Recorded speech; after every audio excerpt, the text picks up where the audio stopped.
Bom dia, boa tarde, boa noite, pessoal. Sejam muito bem-vindos a mais uma aula de teoria de conjuntos, onde hoje nós vamos falar sobre um dos conceitos mais centrais, eu diria, da história da humanidade, que é o conceito de finitude, que obviamente está relacionado ao seu nêmesis, ao seu dual, que é o conceito de infinitude.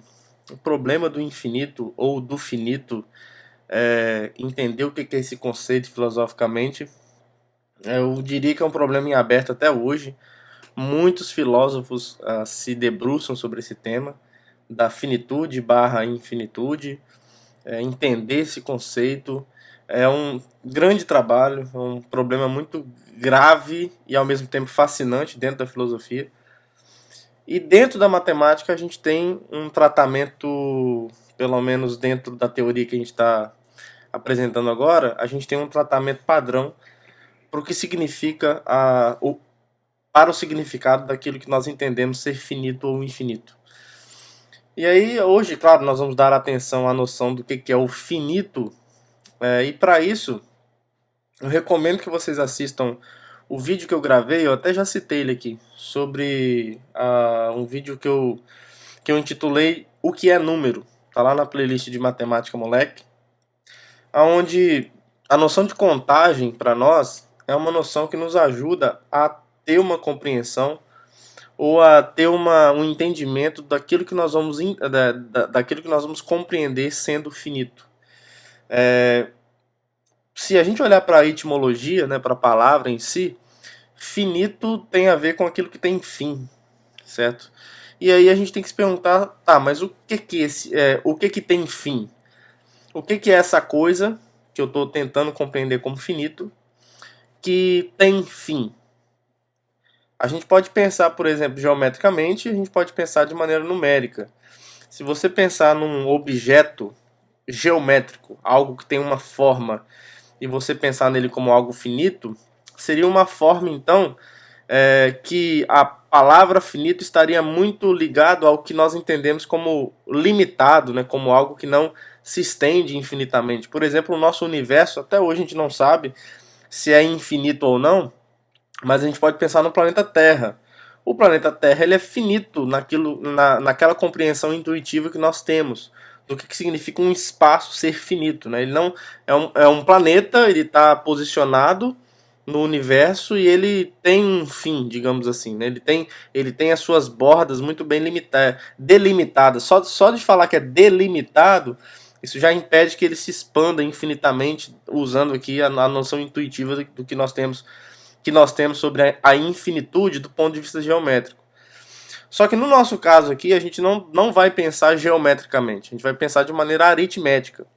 Então, o que significa ter fim do ponto de vista aritmético? Bom, razoavelmente pensando, seria algo que você comece a contar os elementos, comece a fazer um processo de contagem, e essa contagem em algum momento termina. Ela em algum momento acaba. Certo? Então, e nós já vimos um conceito que para nós aqui vai encaixar como uma luva, como um formalizador do processo de contagem. Se você fixa um conjunto ou um ser que você vai contar a partir dele, o conceito de bijeção nos dá muito bem essa noção de contagem. Por exemplo, quando eu digo que, se eu escrevo aqui, 3 estrelas, se você assistir a aula que eu gravei aonde eu vou discutir isso aqui de maneira mais intuitiva, a gente, na verdade, quando eu digo que tem 3 estrelas, lá na profundidade do seu ser, o que você está fazendo essa primeira estrela você está associando ao número 1, essa segunda estrela você está associando ao número 2, e essa terceira estrela você está associando ao número 3. Então, na verdade, a gente faz bijeções no profundo da nossa alma a todo momento. Toda vez que você conta uma certa quantidade de um objeto ou de objetos que têm uma mesma característica, o que você está fazendo é uma bijeção, onde a cada um que você conta, você está estipulando a imagem da função. Por exemplo, quando eu digo que aqui eu não estou com um objeto aqui, eu tenho 2 canetas aqui. Quando eu digo que aqui são 2 canetas, De alguma forma eu estou associando essa caneta aqui, o número 1, e essa caneta aqui, o número 2. Certo? Agora, com os números naturais, a gente tem essa tecnologia, né? Os números naturais nos dão uma boa tecnologia para o processo de contagem. Tá? Então, se a gente está interessado em definir o que significa um conjunto ser finito, olhando para as ferramentas que nós temos, com a tecnologia que nós construímos até agora, é muito razoável a gente definir a noção de finitude como sendo, para um conjunto pelo menos, né, aqui nós vamos reduzir aquilo que nós vamos definir para o conceito de finito. Nós não vamos definir aqui o conceito de finitude barra infinitude no seu aspecto mais geral possível. A gente vai reduzir isso para a teoria de conjuntos. Então, eu vou dizer o que significa um conjunto ser finito e, em contrapartida, um conjunto ser infinito. Então, dizer que um conjunto é finito, à luz de toda essa reflexão que a gente tem feito até agora, e à luz de questões intuitivas que parece que já estão instaladas em nós, que a gente já consegue perceber isso na nossa vivência cotidiana, sem ao menos elaborar mais profundamente sobre essas coisas, a gente já cresce meio que com pouco tempo de vida, a gente já cresce aprendendo a contar. Na verdade, a gente já sabe contar. O que a gente não sabe desde criança é o nome dos números. Isso a gente não sabe, isso a gente aprende. Mas o processo de contagem está ali. A gente já sabe quando que tem mais, quando que tem menos. Isso é muito pré-teórico em nós. Então, nesse sentido, dizer que um conjunto finito, à luz do que nós temos pensado até agora, à luz dessa reflexão, parece estar muito conectado, né, dizer que um conjunto é finito, parece estar muito conectado à existência de uma correspondência entre os elementos desse conjunto e algum mecanismo de contagem que uma hora vai acabar. Tá? Então parece razoável dizer que um conjunto é finito. Então, por exemplo, se você pega um conjunto X de maneira bastante intuitiva, se você consegue, se esses pontinhos aqui denotam intuitivamente aquilo que a gente entende como sendo os elementos de X, se em algum momento, ou se é possível estabelecer uma bijeção, né? Agora, bijeção é um nome técnico para um mecanismo de contagem, com um certo número finito de naturais, certo? Aqui usando o termo finito freestyle, ou pelo menos de maneira intuitiva. Tá? Então é razoável você pensar que um conjunto é finito quando ele tem uma bijeção, um conjunto desse daqui, ó, que é o conjunto formado pelos números, pelos primeiros n números naturais. E aí a gente usa esse conjunto, que é um conjunto primordial de contagem. Para cada n natural, nós definimos esse conjunto IN, né? São os números naturais que são menores do que ou iguais a n. E parece que esses conjuntos, o I1, o I2, o I3, o I4 e por aí vai, eles são conjuntos primordiais que podem ser usados como ferramentas para, a partir deles, fazer uma contagem em qualquer conjunto, mesmo que a natureza dos elementos desse conjunto, a princípio, não seja numérica. Esse conjunto X pode ser formado por outras coisas. Ele pode ser um conjunto de conjuntos, de outros conjuntos, que não sejam os números. Ele pode ser um conjunto de funções, ele pode ser um conjunto de vetores, para você que já estudou geometria analítica, álgebra linear e coisas desse tipo. Então, assim, esse conjunto X, a natureza dos seus elementos pode ser a mais variada possível. O que importa, para dizer que ele é finito, é que eu consiga olhar para os seus elementos e seja possível estabelecer esse mecanismo de contagem bionívoco, ou essa correspondência bionívoca. Então, o que nós vamos definir, na verdade, como sendo finito, são os conjuntos. Né? Um conjunto vai ser finito quando existe uma bijeção entre esse conjunto X e algum IN, certo? Para algum N natural. Para algum N natural. E aí algumas questões teóricas vêm à tona, né? Que a gente vai tentar responder agora. Será, por exemplo, que se eu tiver um conjunto X, será que se eu tiver uma bijeção de X com algum IN, suponha que X também tem uma bijeção com outro IM, será que necessariamente o M tem que ser igual a N? Ou seja, o que eu estou querendo dizer para vocês é o seguinte: intuitivamente falando, quando eu estabeleço essa bijeção entre X e o IN, aqui é muito razoável pensar que esse conjunto tem exatamente N elementos, certo? O IN pelo menos intuitivamente falando, é razoável imaginá-lo com N elementos. Por exemplo, o I3 é 1, 2, 3. Bom, 3 elementos. Muito visível à nossa intuição, pelo menos aos olhos da nossa intuição. E aí uma pergunta dentro do contexto matemático que é interessante é assim, se você tem um x que é finito, então assim, ele tem uma objeção com IN para algum n natural, será que esse n é único? Essa é uma boa pergunta. Intuitivamente isso grita pra gente que é. A gente não tem razão filosófica nenhuma para pensar que isso não seja. A gente não tem razão intuitiva nenhuma para imaginar o contrário dessa intuição que tá gritando pra gente que de fato não, esse conjunto IN que faz esse papel de bijetar com x, de fazer essa correspondência, de contar os elementos de x, ele é único, né? Filosoficamente pensando, intuitivamente pensando, melhor dizendo, é muito razoável, né? É muito plausível que isso seja verdade. Mas nós matemáticos somos adeptos do rigor e de tentar demonstrar essas coisas, mesmo aquelas que são mais intuitivas, dentro daquilo que nós entendemos ser uma demonstração, ser uma verdade que vai ser estabelecida. Então, a gente tem um comportamento epistemológico que é o seguinte, olha, ou eu axiomatizo uma coisa, ou eu provo essa coisa em cima dos axiomas que eu tenho. Por mais que seja intuitivo. Por mais que seja intuitivo. É claro que a intuição ela é muito útil até mesmo para provocar em nós essas conjecturas. Mas a gente quer verificar se essa conjectura ela se concretiza do ponto de vista formal.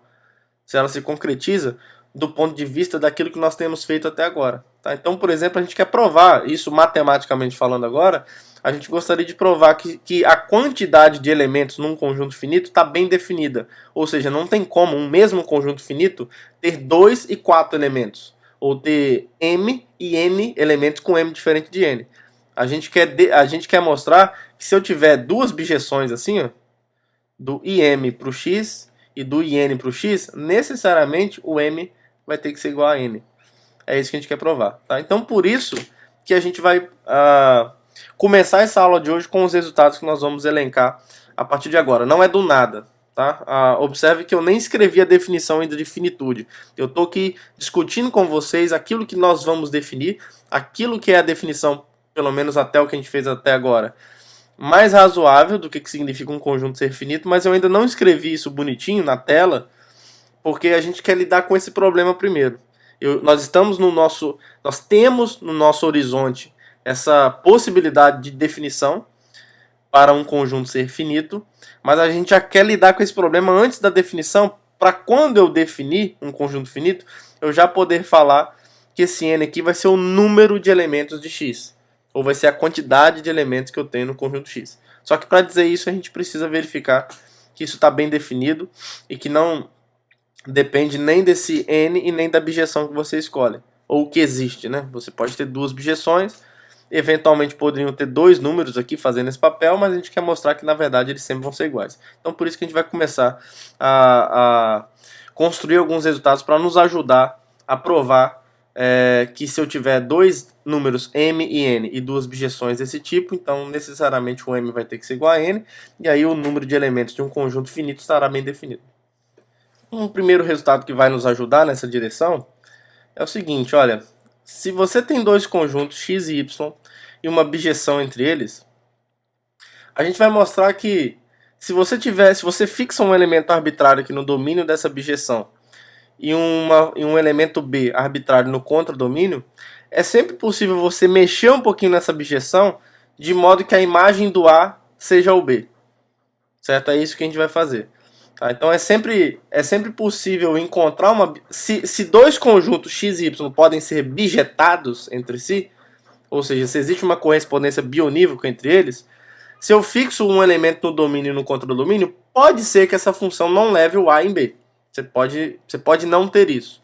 Mas se isso não acontecer, você consegue mexer nessa função original, trocar algumas coisinhas, alguns caras de posição e obter uma bijeção que faz isso.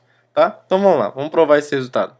Antes de sair demonstrando as coisas, montando os argumentos, é bom fazer uma reflexão intuitiva aqui primeiro, para ver se essa reflexão nos leva a alguma ideia de demonstração. Então vamos ilustrar a situação assim, ó. Vou colocar aqui o conjunto X assim, mesmo que essa ilustração não faça nenhum sentido realístico, digamos assim, esses conjuntos não tenham essas formas, mas essa ilustração pode ajudar ao nosso cérebro, a nossa psique montar um argumento para demonstrar esse resultado. Então eu tenho um ponto A aqui, ó, está fixado em X, e eu tenho um ponto B, um elemento aqui que está fixado no Y, certo? E eu tenho uma função f que conecta esses caras.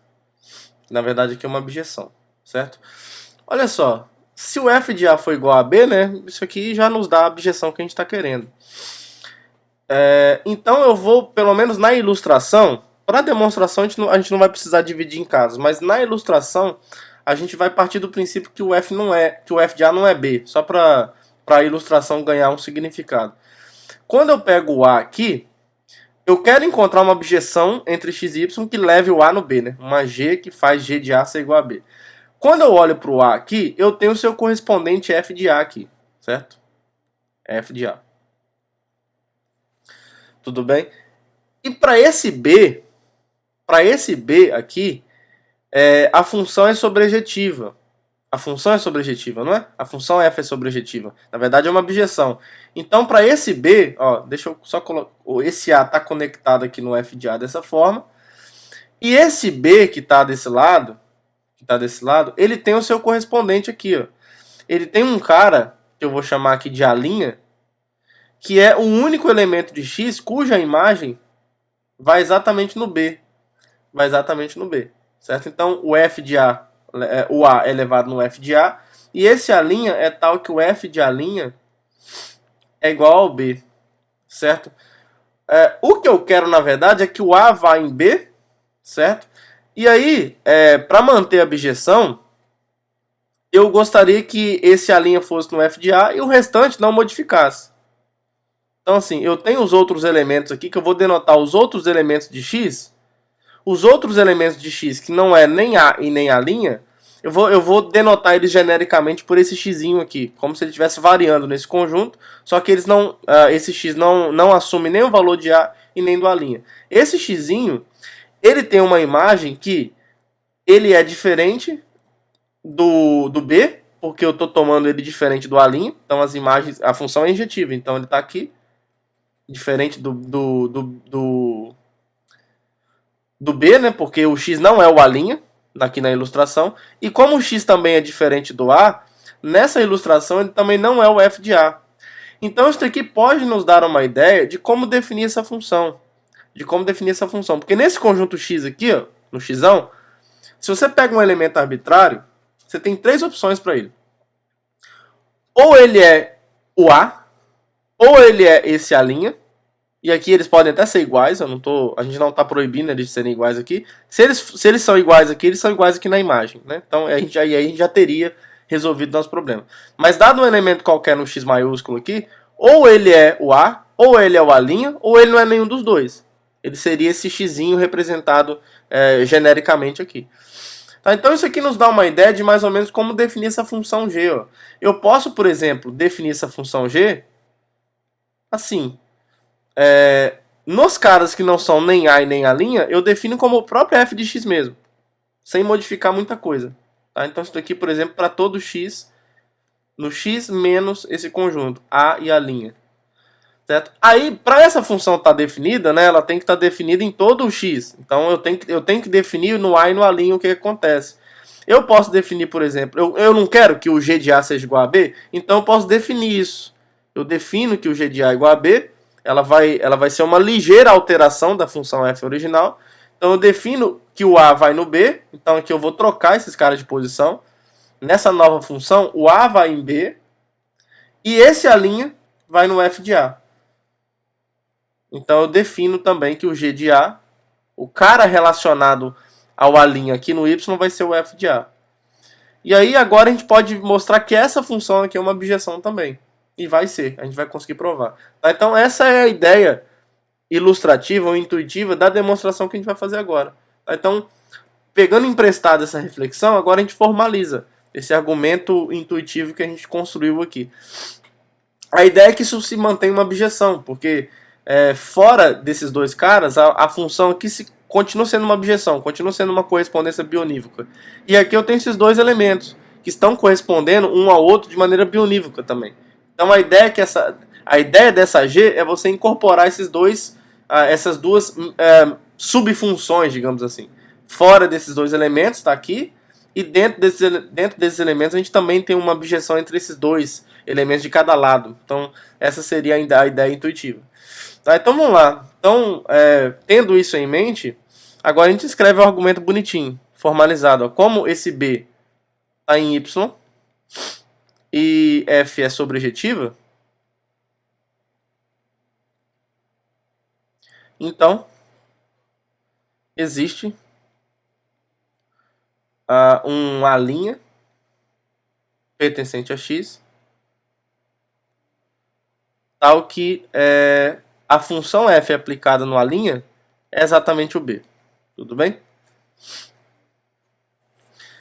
Aí o que nós vamos fazer agora? Nós vamos definir a função g assim, ó. Então defina g de x em y da seguinte forma. Dada por a imagem de g de x para um x em x vai ser o f de x se o x está no x maiúsculo, exceto por esses dois elementos, A e A'. A imagem do A vai ser o B, por definição. Então isso aqui, se o x for igual ao A, é isso que eu quero, né? É isso que eu quero. Eu quero que o g de A seja B. Eu quero encontrar uma objeção que faz isso. E aqui eu vou definir o g do A' como sendo o f de A. Se o x for igual a esse A'. Então eu troco os papéis aqui. Então, como função, está bem definido. Certo? Ó, observe que cada elemento de x aqui no domínio está associado a um único elemento aqui no contradomínio. Tá? Justamente porque a função f de x está bem definida. O que nós temos que fazer agora é mostrar que essa função é uma objeção. Tá? Então a gente tem algumas ferramentas para isso. Por exemplo, a gente pode mostrar que essa função é injetiva e depois provar que ela é sobrejetiva. Tá? Então vamos mostrar primeiro que g é injetiva. Vamos lá, então o que acontece? Para mostrar que G é injetiva, a gente pega dois elementos quaisquer aqui, tentar proceder dessa forma aqui, x1 e x2 pertencente a x, com x1 diferente do x2. Acho que assim vai ser mais fácil. Então a gente tem algumas possibilidades, né? A gente tem algumas possibilidades aqui. Por exemplo, tem o caso em que os dois elementos, x1 e x2, pertencem ao x. Então eu vou escrever assim, ó, suponha x1 e x2 nesse conjunto. No x, no complementar do A e do A' em x. Nesse caso, a gente sabe que a imagem da função g é a própria função f, né? Então nesse caso aqui, como f é injetiva, a gente vai usar a injetividade do f. Como f é injetiva, então, necessariamente o que nós vamos ter aqui é que o f do x1 é diferente do f do x2. Só que nesse caso, o g do x1 é o f do x1, certo? Porque o x1 está aqui. Então, quando o x1 está nesse conjunto, a imagem por g é igual a imagem por f. Então, isso aqui vai implicar que o gx1 é diferente do gx2. É isso que eu quero provar, né? Eu peguei dois elementos quaisquer no domínio da função g e a gente quer mostrar que as suas imagens também são diferentes. Então, para esse caso, foi. Agora, a gente tem outras opções. Por exemplo, os outros casos possíveis é o seguinte. A gente trabalhou no caso em que os dois elementos estão aqui. Agora, a gente pode trabalhar no caso em que o x1, por exemplo, suponha que o x1 esteja aqui e o x2 não esteja aqui. Ou seja, o x2 sendo um dos elementos, A ou A'. Esse é um dos casos possíveis, né? Que o x1 está aqui e o x2 não está aqui. Agora, se ele não está no complementar, é porque ele está nesse conjunto. Certo? Então, nesse caso, o que vai acontecer? Para o x2, temos dois casos, né? Para o x2 aqui, a gente tem dois casos possíveis. Então, tem dois subcasos aqui. Ó. Nesse caso, o que vai acontecer? O x2 pode ser o A, e aí fica fácil nesse caso, porque olha só, assim a gente vai ter isso daqui, né? Lembra que o meu objetivo é mostrar que g de x1 é diferente do g de x2. Olha só o que vai acontecer, ó. O x1 é diferente do A', certo? Ó, porque o x1 não é o A', tá fora desse conjunto. E aí, como a f é injetiva, então a f é injetiva, vai implicar nisso, ó, que o f do x1 é diferente do f do A', certo? Agora, o que é o f do A'? É o b. Olha aqui, o f de A' é o b, esse A' surge assim, né? Então aqui eu tenho o b desse lado. E aqui eu tenho o quê? O f do x1, como o x1 está fora desse conjunto, o f do x1 é precisamente o g do x1. É assim que a função g é definida. Só que, por outro lado, o x2 é o a. E o g do x2 é o g do a, que por definição é o b. Então isso daqui é precisamente o g do x2. Então isso aqui vai implicar que o g do x1 é diferente, o b é o g do x2. Por quê? Porque o x2 é o a e o g de a por definição é o b. Tudo bem? Então nesse caso provamos que o g do x1 é diferente do g do x2. E aí a gente tem essa outra possibilidade aqui, ó, que é o caso em que o x2 é o A'. Suponha x2 igual ao A'. Aí provavelmente nesse caso a gente vai usar o dual. Porque olha só, o x1 é diferente do A, né? Então vamos lá. Assim, provavelmente a gente vai fazer o contrário agora. O x1 é diferente do A. Aí, como a f é injetiva, isso vai implicar que o f do x1 é diferente do f de A. E aí, olha só, o x1 estando fora desse conjunto, ele é tal que a imagem dele por g é o f do x1, né? Então isso daqui, o f do x1 é o g do x1. E o f de A é o quê? O f de A é precisamente o g do A'. Olha aqui, por definição, quando o x é o A', o g do x é o f de A. Então a gente tem isso daqui, ó, por definição. Se quiser escrever isso aqui só para frisar, temos por definição que o g de A é b e o g do A' é o f do A. Então, olha aqui, ó, voltando aqui embaixo, o f do A é justamente o g do A'. Só que o A' é o x2. O A' é o x2 por hipótese aqui, local, né? Fazendo essa hipótese nesse ponto da demonstração que nós estamos. Então chegamos nessa conclusão também. Tudo bem? Então, esse caso aqui foi completamente estudado, digamos assim. Esse caso aqui foi completamente trabalhado. Tá? E aí, tem um caso que é análogo, que é você fazer o contrário. Ou o x1 pode estar aqui, o x2 está aqui. Aí é a mesma conta, tá? É bem análogo. Eu vou deixar vocês fazerem esse caso, mas é bem análogo. Então, o caso, vou colocar assim, ó, o caso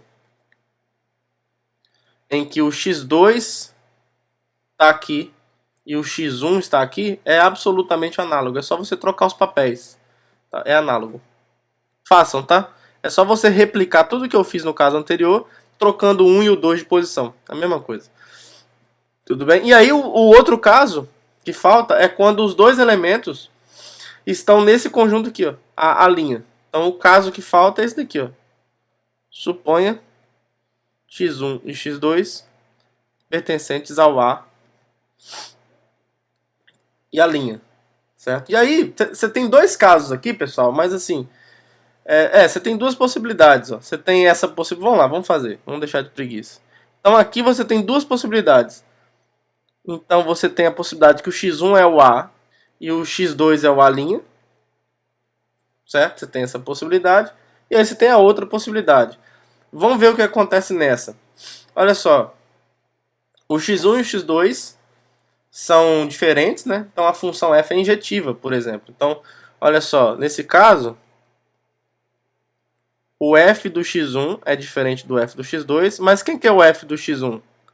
Bom, o f do x1 é o f de A, né? Então isso aqui eu tenho como sendo o f do A é diferente do f do x2, é o f do A'. F do A' é o B. Então isso aqui é o B.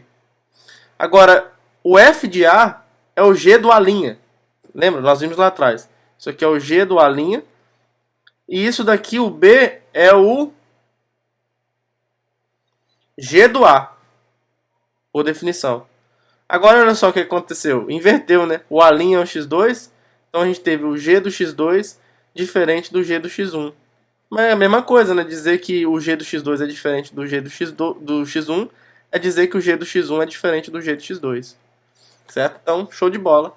Esse caso foi demonstrado. Esse outro aqui é análogo, né? Se você supõe, vou fazer aqui para dar uma colher de chá, mas é a mesma coisa. Só vai inverter os papéis. O outro caso possível é que o x1 é o A' e o x2 é o A. Nesse caso, o que vai acontecer? A gente continua tendo essa diferença aqui, ó, porque a função f é injetiva e o x1 é diferente do x2. Só que olha só o que vai acontecer. O x1 é o A', né? Então a gente vai ter o f do A' diferente do f do A. Aí nós já vimos, por exemplo, que o f do A' é o B. Isso é o B. E o f do A é o g do A'. Só que o B é o g do A. Então o g de A é diferente do g de A'. E aí, o que vai acontecer? O A é o x2, né? Então a gente vai ter de novo o g do x2 diferente. O g do A' é o g do x1. Diferente do g do x1. Só recapitular aqui, ó. F do x1 diferente do f do x2. Então aqui eu vou ter o f do A' diferente do f de A. Isso aqui é o B. O f de A' é o B. E o f de A é o g do A', por definição.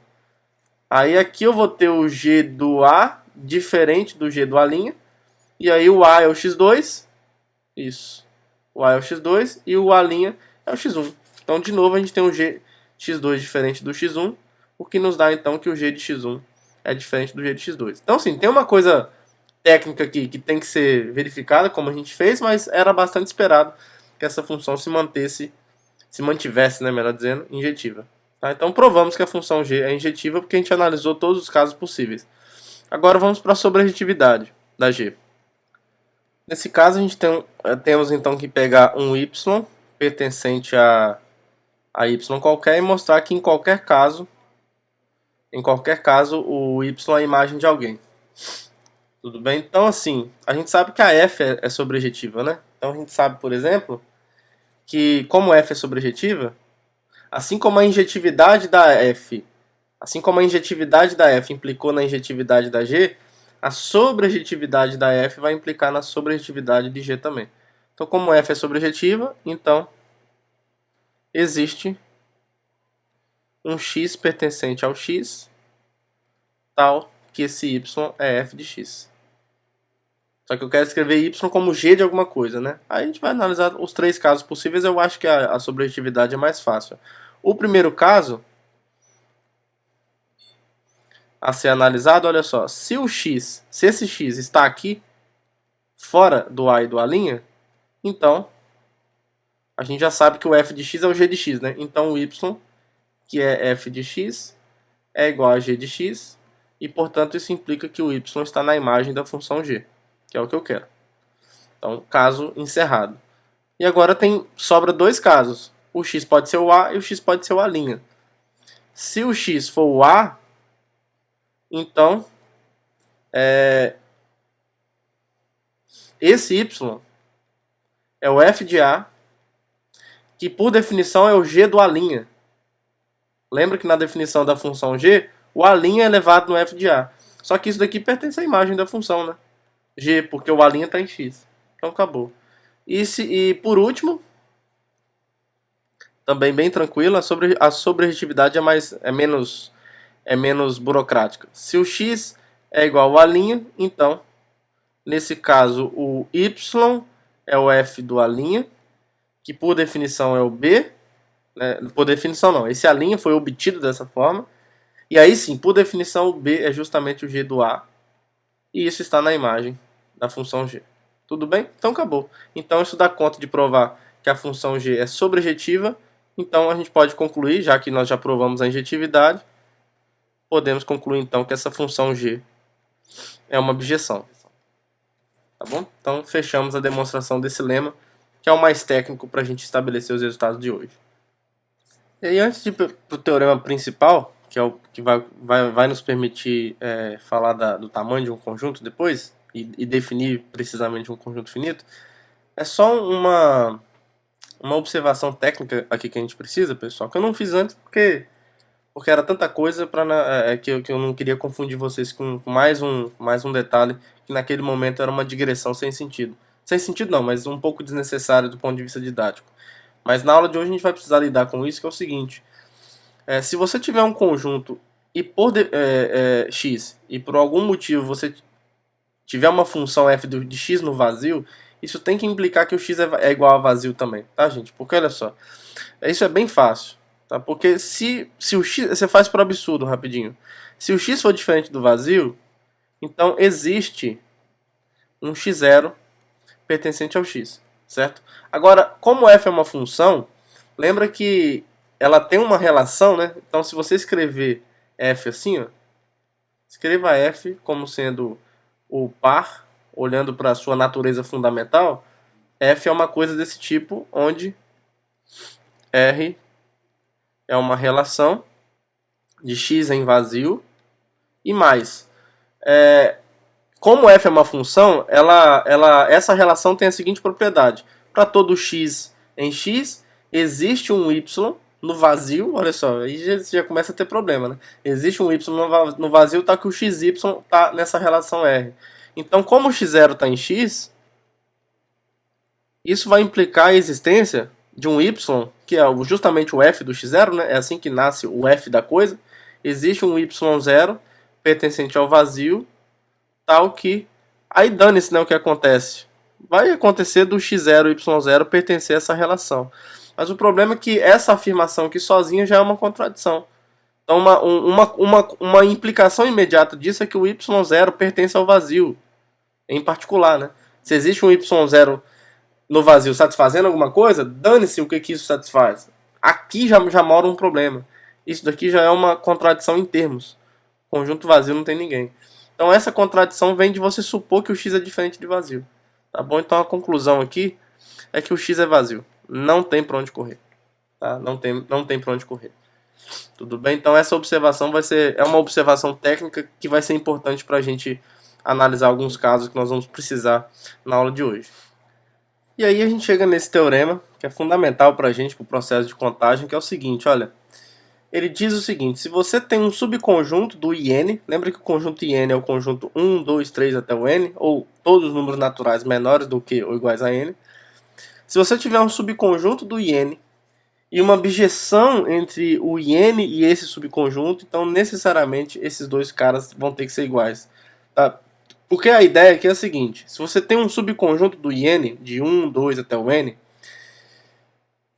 e você consegue bijetar o A com o IN, você está dizendo aqui, com algumas aspas por enquanto, que esse A tem N elementos. Então o que esse teorema está dizendo é o seguinte, intuitivamente pensando, porque a gente não tem essas definições ainda. Se você tiver um subconjunto do conjunto 1, 2, 3 até o N, que tem exatamente N elementos, não tem para onde correr. Esse conjunto A tem que ser todo o conjunto formado por 1, 2, 3 até o N. É razoável, né? Por exemplo, pega um caso particular. Pega o 1, 2, 3, esse conjunto. 1, 2, 3. Vou pegar esse caso particular que talvez fique mais fácil de visualizar. O que esse resultado está dizendo é o seguinte.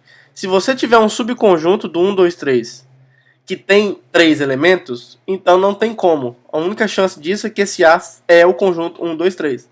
Não tem como você ter um conjunto com um subconjunto aqui com 3 elementos que não seja esse.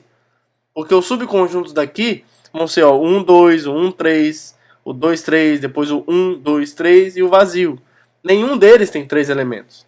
Ou está em bijeção com esse conjunto. Tá? Então é um teorema que digamos que o enunciado é muito plausível, um resultado óbvio à nossa intuição, tá? A nossa intuição parece ser óbvio, mas que a gente quer formalizar dentro da teoria que a gente está construindo. Tá bom? Então, em matemática, existem coisas óbvias. Eu acho que não acho que dizer que não existem é uma afirmação muito problemática. Eu acho que sim, existem coisas óbvias, mas nem todas as coisas óbvias são triviais de serem demonstradas. Então, a gente vai demonstrar isso daqui. Tá? E a gente vai fazer uma demonstração por absurdo. Então, vamos supor por absurdo. O meu objetivo aqui, ó, a hipótese que eu tenho é o seguinte, ó, A é um subconjunto do IN e existe uma objeção entre o IN e o A. A conclusão tem que ser que o A é igual a N. Então vamos supor por absurdo que o A seja diferente do IN. Então na verdade a gente tem isso daqui, né? Logo, o A é um subconjunto próprio do IN. E aqui a gente vai demonstrar usando o princípio da boa ordenação. Então isso quer dizer que esse conjunto aqui, ó, definindo x dessa forma aqui, ó.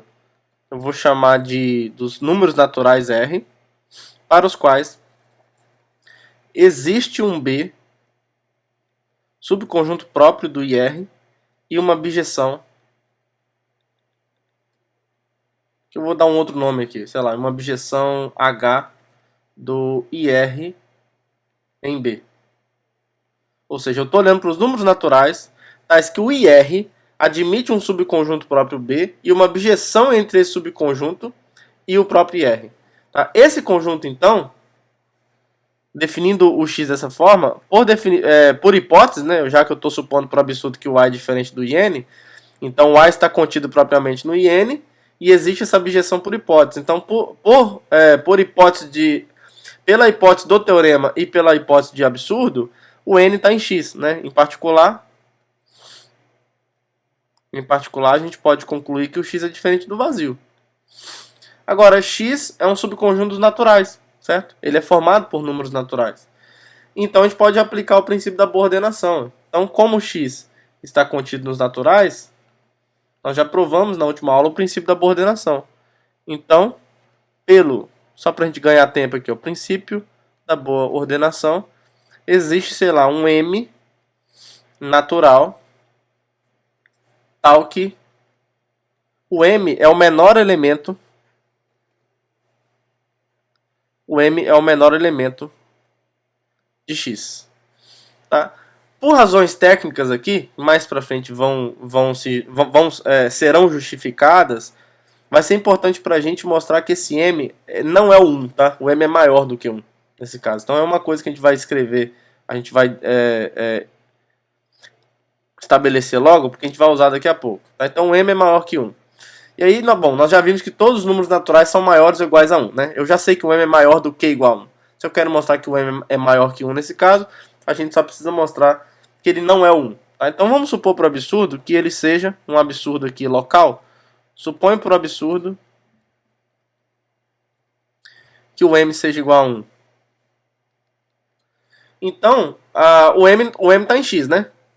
Então, como o m é o mínimo de x, então assim, daí existe. Pera aí, deixa eu escrever melhor aqui. Daí o 1 pertence a x e portanto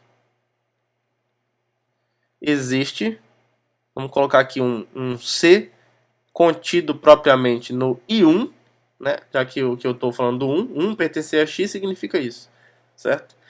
Então o C está contido propriamente no I1.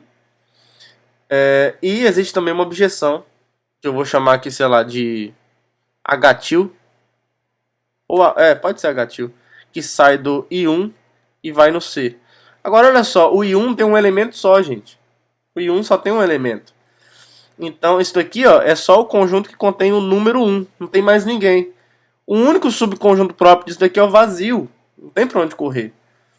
Porque se o C tiver contido no I1 e não é vazio, ele tem um elemento. E só pode ser o 1. Então ele vai ser formado apenas pelo número 1. Tá? Então, isso daqui obriga o C ser igual a vazio. E aí, pela observação que nós fizemos, se existe uma função do I1 no vazio, é porque esse conjunto aqui do domínio tem que ser vazio também. E pela observação anterior, por isso que eu fiz a observação, pela observação anterior, uma conclusão aqui vai ser que o I1 é vazio, mas isso é absurdo. Esse conjunto aqui é vazio, mas isso aqui vai implicar então que o número 1 pertence ao conjunto vazio, isso é absurdo. Porque o número 1 pertence a esse conjunto I1, né? É o único elemento dele. Então a gente chega numa contradição. Essa contradição veio daqui, ó, de supor que o m é igual a 1. Então o m não é igual a 1. Tá? Então isso aqui fecha esse argumento por contradição rápido, que verifica que o m é maior que 1. E aí por que é importante para a gente verificar que o m é maior que 1? Porque ele é sucessor de alguém, então. Tá? Então ele é o sucessor de alguém. Então, assim, vai existir um t natural, pela própria definição de ser maior que 1, né? Lembra que eu já estou usando o termo maior aqui, né? Lembra que dizer que m é maior que 1 é equivalente a dizer que 1 é menor que m. tá bom? Então a gente vai usar essa equivalência aí. Aí é por definição, tá? Não é nada profundo não. Então existe um T natural, tal que o M é o T mais 1. Isso para nós aqui vai ser importante. E aí o que acontece? Por definição, esse T é menor que M, certo? Porque se M é T mais 1, ó, o M pode ser escrito como um número natural 1 acrescido ao T. Então, por definição, o T é menor que M. E a minimalidade do M em X implica que o T não pertence a X. Tá? Então, daqui para frente, se a gente conclui que o T pertence a X, é porque isso é uma contradição. Lembra que nós estamos debaixo de uma hipótese de contradição aqui, né? Essa hipótese de contradição aqui foi fechada aqui, tá? Mas ainda nós temos uma hipótese por absurdo maior que essa daqui. Tá? Então a gente quer chegar numa contradição nesse nível hierárquico que a gente está aqui agora. Tá? Então vamos lá. Agora é o seguinte, a gente vai aplicar a definição do M pertencer ao X, né? Como o M pertence ao X, eu ainda não usei isso praticamente, né? Como o M pertence ao X, então existe um B contido propriamente no IM e uma bijeção, existem, né? Porque é um subconjunto próprio, e uma bijeção que eu vou chamar aqui de G, que sai do B. Deixa eu ver aqui como é que eu escrevi. Não, que sai do IM e vai para o B. E aí a gente tem dois casos, pessoal. Olha só. Como esse M tá no IM, obviamente, e o B é um subconjunto próprio do IM, tem dois casos. Ou o M pertence ao B, ou o M não pertence ao B. A gente vai mostrar que ambos os casos vão gerar uma contradição. Então vamos supor primeiro que esse M pertence ao B. E aí o que vai acontecer? Se o M pertence ao B, o M está tanto no IM quanto no B, certo? Então olha só, o M vai estar aqui e o M vai estar aqui. Agora, existe uma abjeção entre esses dois conjuntos. Pode ser que o G de M não seja igual a M, pode ser. Mas pelo lema anterior, como existe uma abjeção entre esses dois conjuntos, e eu tenho M aqui e M aqui, eu consigo uma abjeção que leva M no M. Tá? É só usar o lema anterior. Então, pelo lema anterior, existe uma função que eu vou chamar de H. Eu já chamei H antes, né? Deixa eu chamar de G, sei lá, G-til. Existe G-til que sai do IM e vai no B, que é bijeção, tal que o G de M é igual a M. Tudo bem? O G de M é igual a M. E aí o que acontece? A ideia agora é retirar um elemento do contradomínio, retirar um elemento do domínio e mostrar que vai existir uma abjeção entre o IT e o B menos T. E, aliás, o B menos M, que nesse caso vai ser um subconjunto do IT, porque o M é T mais 1. Tá? Ele é o sucessor, né, do T. Então, aqui é claro que isso daqui vai acontecer. Eu vou restringir a função G-til ao IT, que o T é menor que M. Então, o IT está contido aqui no IM. E aí eu vou restringir aqui no contradomínio a sua respectiva imagem do M. Então, assim, essa função aqui, ó, que eu vou chamar de G chapéu, que sai do IT e vai no B menos M, dada como o quê? Ó? Dada como, aqui eu vou pegar um X e levar em G de X, isso aqui está bem definido, tá? Isso aqui está bem definido, porque o IT, aliás, porque se o X está no IT, o X é menor ou igual a T, só que o T é menor que M, então vale a transitividade, o X então vai ser menor ou igual a M, e o G de X vai ser um elemento de B. Só que ele não vai ser o M, porque o X sendo menor ou igual a T, ele é diferente do M. E a função G-til aqui, que é G-til, não é G não, ela é injetiva, né? Então o G, por exemplo, ó, o G, se você pega, ô Jesus, por que isso está bem definido? Olha só, se o X está no IT, então em particular o X está no tá no IM, e o x é diferente, tá ficando lento já, e o x é diferente do m, certo? Então isso aqui implica que o g tilde de x está aqui em B, porque a função g tilde está bem definida, é uma objeção, e o g tilde de x, o g tilde não é uma objeção, então ela é injetiva. Então g tilde de x, ficou feio aqui, é diferente do g tilde de m, só que o g tilde de m é m, né? Ah, esqueci de escrever aqui, né? G tilde de m é m. A função g tilde é a função g, é a abjeção g modificada para acontecer isso daqui. Então a gente está usando o lema anterior. Certo? Então o g tilde de x é diferente do g tilde de m. Agora, dizer isso é dizer então que o g tilde de x, pode continuar no amarelo aqui, né? É dizer então que o g tilde de x pertence ao B e não é o m, né? Isso aqui é o m. E não é o m. Então essa função está bem definida. Ela é injetiva porque o g tilde é injetivo.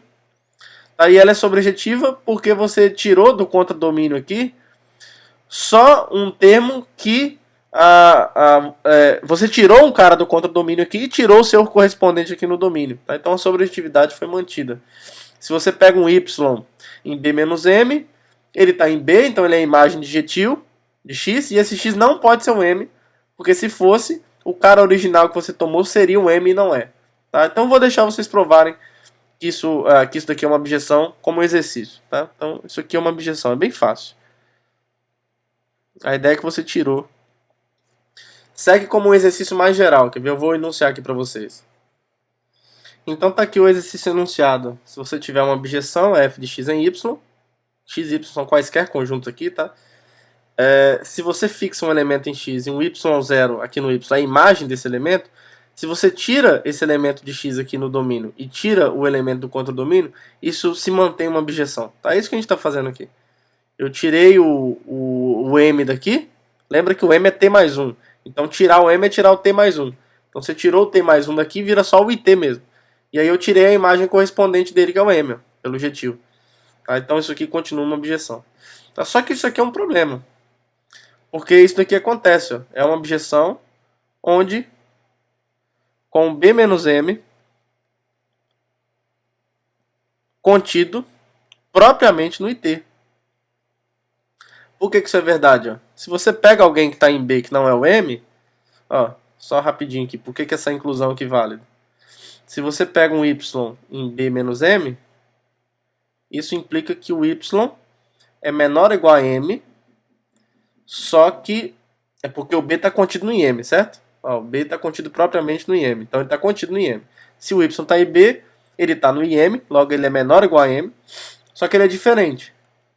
Então isso aqui nos diz que o Y é menor, estritamente menor que o M.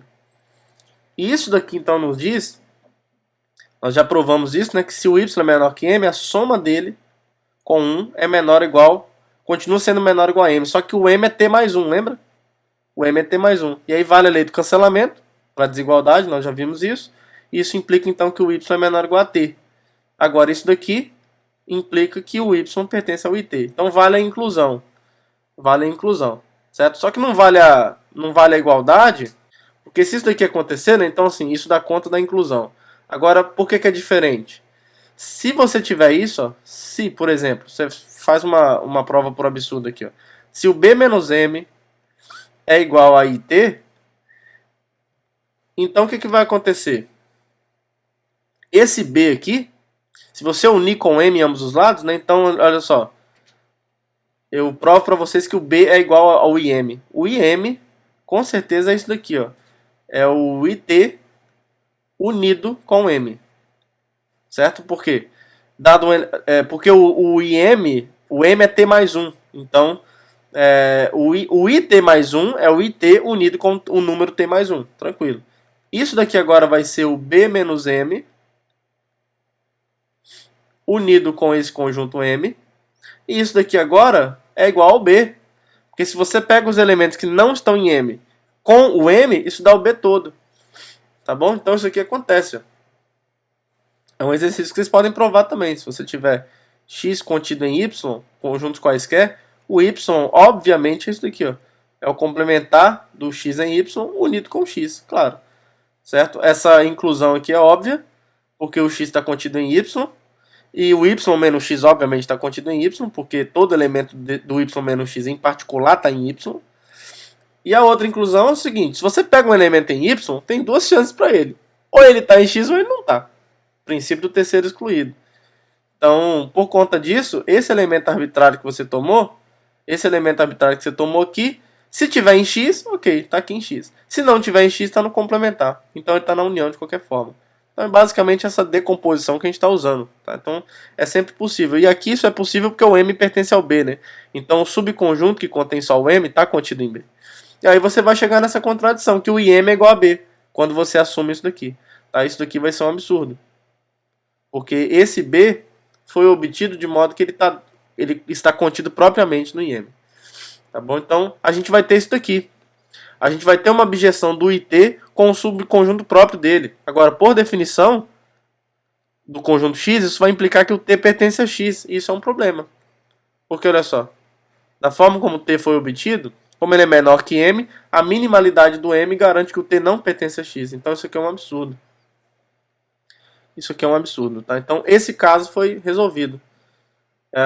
Resolvido no sentido de conseguir um absurdo. Né? Então, se a gente supõe que o M pertence a B, a gente chega numa contradição. Então, a gente tem que analisar o outro caso agora. Né? Na verdade, a gente assim, isso vai implicar, você pode enxergar isso como dois absurdos em paralelo, ou você pode considerar isso aqui um absurdo momentâneo. Então, por exemplo, supõe que o M pertence a B, chegou numa contradição, então a conclusão é que o M não pertence a B. Só que usar isso daqui agora e provocar uma contradição novamente. Aí você encontrou uma contradição lá da hipótese inicial, que é imanente a toda essa demonstração. Aí nesse caso, o que a gente vai fazer? Só lembrando aqui do lado, que a gente tem essa objeção aqui, né? A gente conseguiu uma objeção entre o IM e o B. Agora a gente está debaixo da hipótese que o M não pertence a B. Na verdade, uma conclusão, né, da forma como nós construímos o argumento. Então, nesse caso, quando o M não pertence a B, para chegar numa contradição, a gente vai pegar assim, ó. Eu vou tomar B como sendo, então, a imagem do G de M. A imagem do G de M, certo? E o que vai acontecer aqui é o seguinte. A gente vai tirar B de ambos. A gente vai tirar o B desse lado. Isso. E o M daqui. Então eu vou tomar o B como G de M. E vou tomar o A como sendo esse conjunto aqui, ó. B menos o B. Então, pela mesma razão anterior, a gente tem isso daqui, ó. Assim. Por esse exercício aqui que eu deixei para vocês, de tirar os caras, né? Assim, eu vou tirar o M daqui e vou tirar o B daqui, que é o correspondente. Então, essa função aqui, ó, que eu vou chamar de G, já não tem mais nada para colocar aqui em cima, né? Vou colocar G sustenido. G sustenido que sai do... Eu vou tirar o M daqui, ó. Então vai ficar só o IT, lembra que o M é T mais 1, IT. E aqui eu vou ter o conjunto A, que é o retirar a imagem, né? Eu estou retirando a imagem do M aqui no contradomínio. Essa função aqui é uma objeção. E aí eu quero mostrar novamente que o T pertence a X. Para eu mostrar isso, eu tenho que mostrar que o A está contido no IT, né? Vamos mostrar isso então. Se a gente mostrar isso, acabou. A gente vai mostrar então com isso que o T pertence a X e chegar na contradição desejada. Então se você pega um A qualquer aqui, ó, seja um A pertencente a qualquer, eu quero mostrar que o A está no IT.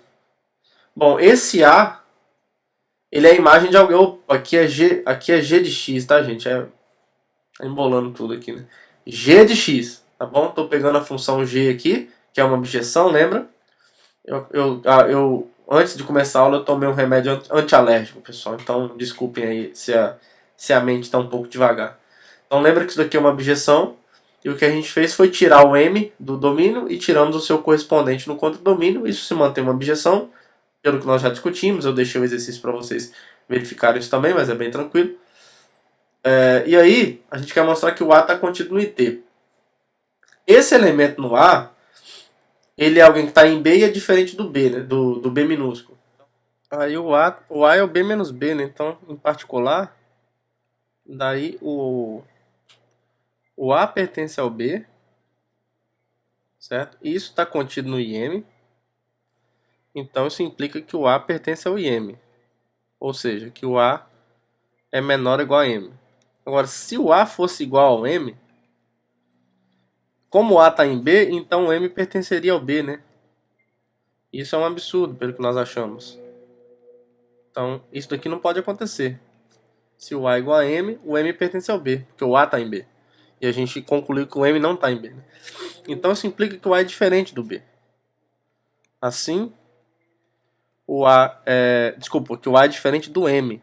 Então, o A é diferente do M, o que vai implicar que o A é menor que M é aquela velha história, de novo.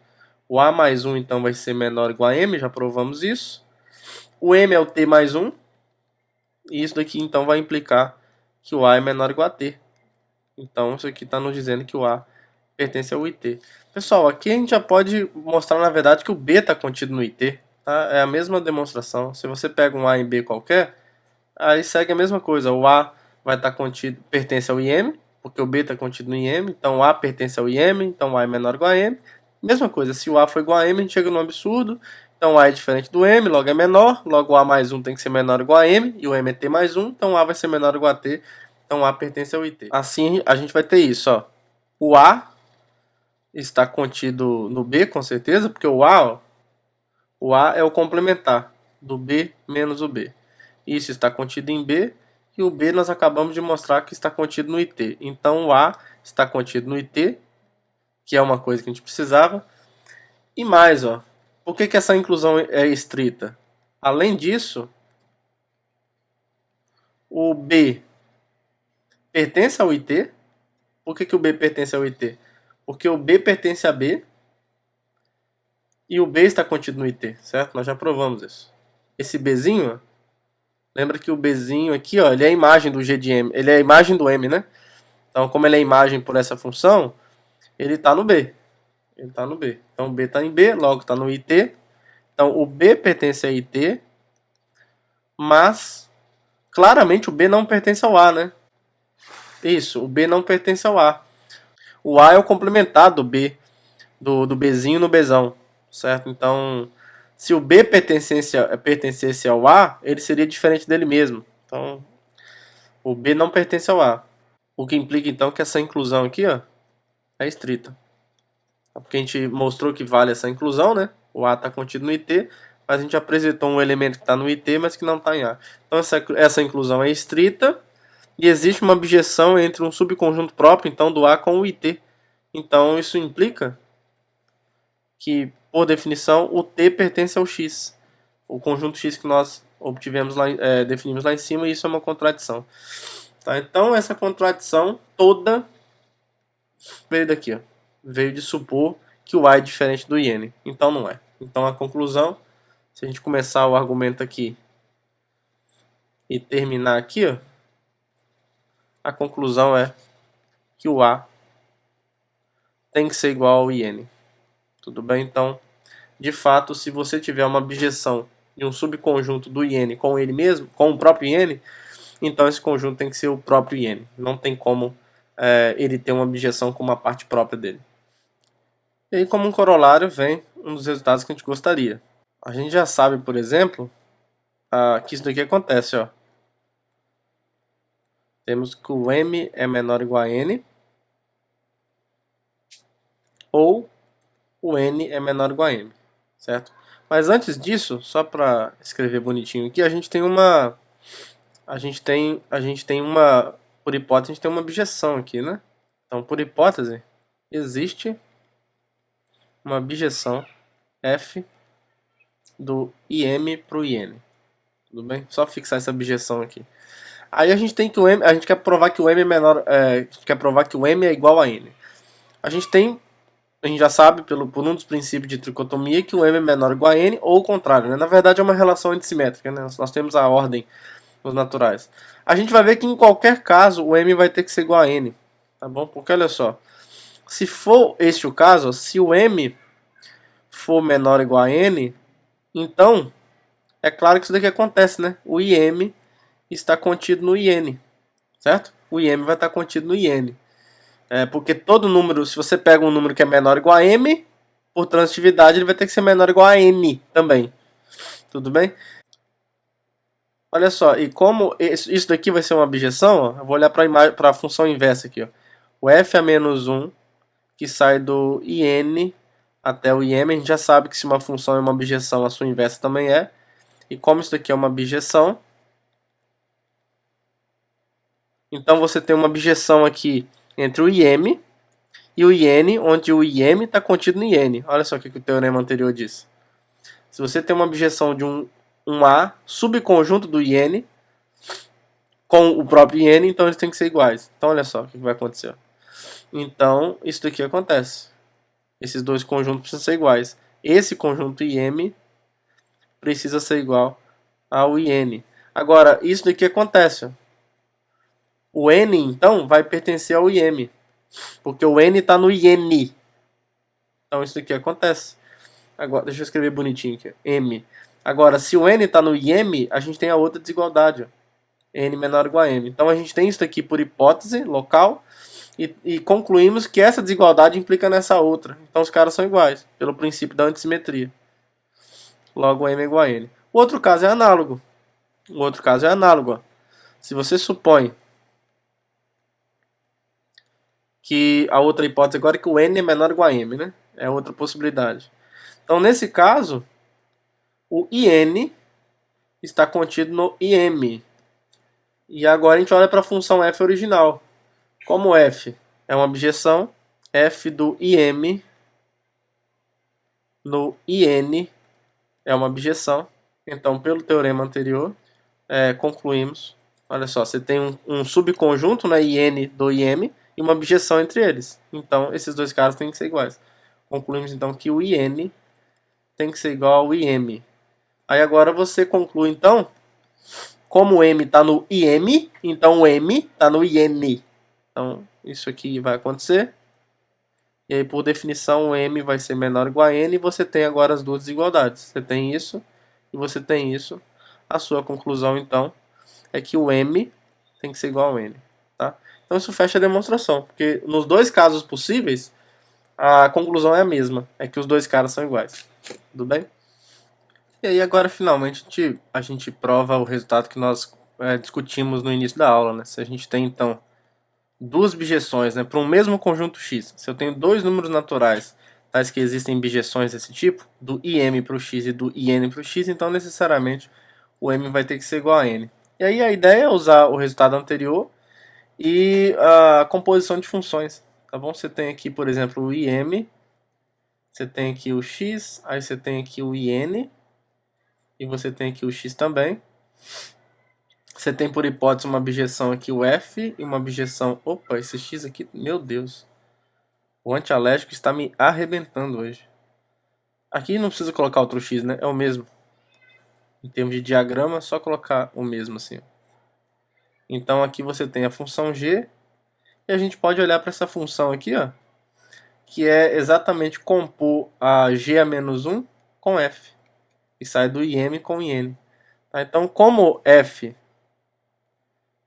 do im em x e o g a menos 1 que sai do x e vai para o in são bijeções, a gente já sabe então que composição de bijeções é uma bijeção, né? Então g a menos 1 composto com f que sai do im e vai para o in, isso é uma bijeção. Então, pelo corolário anterior, segue que o m é igual a n. Bonitinho, né? Bem rápido. Então, se você tiver duas bijeções fazendo esse papel de contagem dos elementos de x, então esses dois números, m e n, precisam ser necessariamente iguais. Então, isso agora nos permite definir a noção de conjunto finito da forma como nós gostaríamos na introdução da aula de hoje.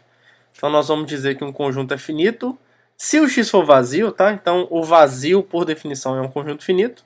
Então, o x vai ser considerado um conjunto finito se ele for vazio ou, no caso mais interessante, existir um número natural e uma bijeção entre o in e o x. Tá? Existe um n e uma bijeção entre o in e x. Tá? Essa bijeção é chamada contagem dos elementos de x. Né? Então, se existe uma bijeção entre o in e x, a gente costuma descrever o x assim, ó. quando você denota o FI assim, como um XI, isso aqui definindo dessa forma para todo I de 1 até N, uma notação alternativa para o X vai ser essa aqui então. Ó. Uma notação para o X a partir dessa contagem vai ser o X1 até o Xn. Tá? Então é como se você estivesse listando os elementos de X. Essa reticência aqui é porque você não sabe exatamente qual é esse N. Então é X1, X2, se tiver mais de um elemento, até esse Xn.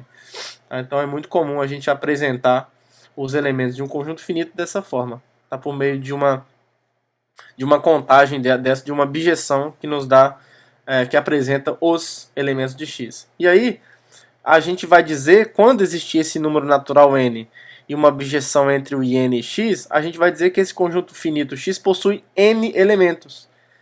Tá? E aí isso está bem definido agora, porque nós acabamos de provar que se tiver dois números naturais satisfazendo essa definição, esses dois naturais são iguais. Então está bem definida a noção da quantidade de elementos num conjunto finito.